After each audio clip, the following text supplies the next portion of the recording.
আমল তো বহুত হয়, কিন্তু ইখলাসের অভাব। একমাত্র আল্লাহ পাক রব্বুল আলামিনের জন্য আমল হয়, এমন আমল খুঁজে পাওয়া বড় মুশকিল। আমলের মধ্যে লৌকিকতা, লোক দেখানো, মানুষের কাছ থেকে বাহবা পাওয়া, মানুষের শাবাশি পাওয়ার প্রতি মনের আগ্রহ বেশি। কিন্তু আমল তো একমাত্র আল্লাহ পাক রব্বুল আলামিনের জন্য হওয়াই দরকার ছিল। কোরআনের মধ্যে আল্লাহ বলেন, কুল ইন্না সালাতি ওয়া নুসুকি ওয়া মাহইয়ায়া ওয়া মামাতি লিল্লাহি রাব্বিল আলামিন। আপনি বলে দিন, ইন্না সালাতি, নিশ্চয় আমার নামাজ, ওয়া নুসুকি, এবং আমার কোরবানি, অন্য ইবাদত, ওয়া মাহইয়ায়া, আমার জীবিত থাকা, ওয়া মামাতি, আমার মৃত্যুবরণ করা, লিল্লাহি রাব্বিল আলামিন, এই সব কিছু একমাত্র বিশ্বের প্রতিপালক আল্লাহ পাক রব্বুল আলামিনের জন্য হতে হবে। তাহলে মালিক বলতেছেন, ইবাদত বান্দা করবা আমি রব্বুল আলামিনকে খুশি করার জন্য। তুমি কোরবানি করবা, বড় কোরবানিটা করলা, মানুষ এলাকার মধ্যে তোমার প্রশংসা করবে, হাজী সাহেব সব থেকে বড় কোরবানি করেছে। না না না, তুমি কোরবানি যেটাই করবা একমাত্র রব্বুল আলামিনকে খুশি করার জন্য।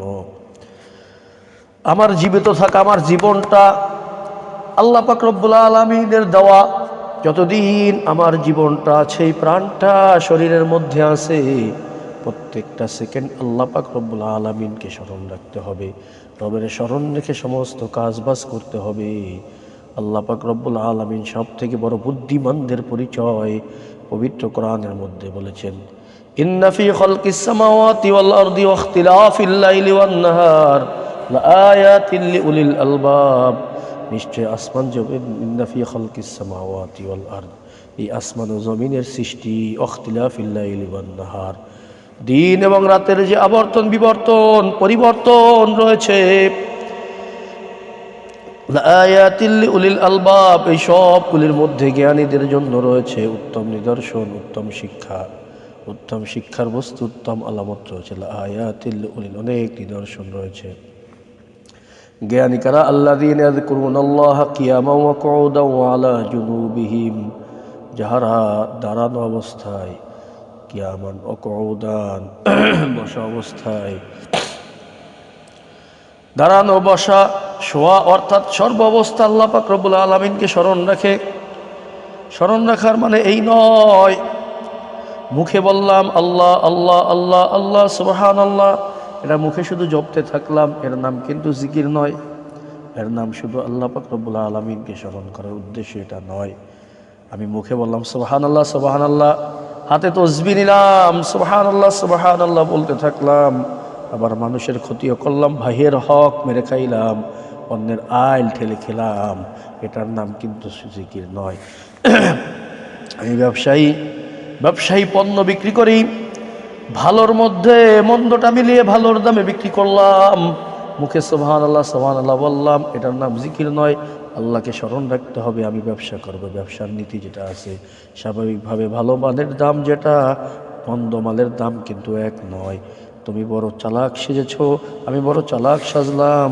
ধরেন আমি ফল বিক্রেতা, ভালো ফলের মধ্যে খারাপটা মিলিয়ে ভালো ফলের দামে বিক্রি করলাম, আর মুখে যদি আল্লাহ আল্লাহ বলি, এটার নাম আল্লাহকে স্মরণ না। বরং তো আমি যে অবস্থায় থাকবো, ওই অবস্থায় যেন আল্লাহকে স্মরণ করি, অর্থাৎ আমার প্রত্যেকটা কাজ, এই কাজটা আল্লাহকে স্মরণ রেখে করতে হবে। আল্লাহকে স্মরণ রাখার মানে হলো, আমি ব্যবসায়ী, ওই বদ্ধ মালটাকে যখন ভালো মানের মধ্যে মিলাবো, তখন আমার মনের মধ্যে এটা আসবে, হায় আমি কি করলাম, এটা তো আমার করা উচিত নয়, এটা উচিত নয়, তখন আমি পরিবর্তন করে দিব। সুতরাং ইবাদত যতটুকু করি না কেন, ইবাদতটা যেন একমাত্র আল্লাহ পাক রব্বুল আলামিনের জন্য হয়। দুনিয়ার যেই কাজ করি না কেন, ওই কাজটার মধ্যে একটু খেয়াল রাখতে হবে, আমার কাজটা যেন আল্লাহর জন্য হয়।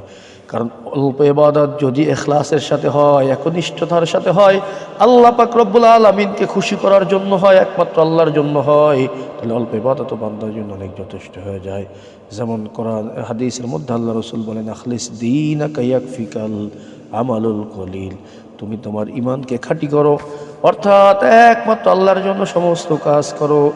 ইয়াকফিকাল আমালুল কলিল, অল্প আমল তোমার জন্য যথেষ্ট হয়ে যাবে, তো বেশি আমল করার প্রয়োজন হবে না।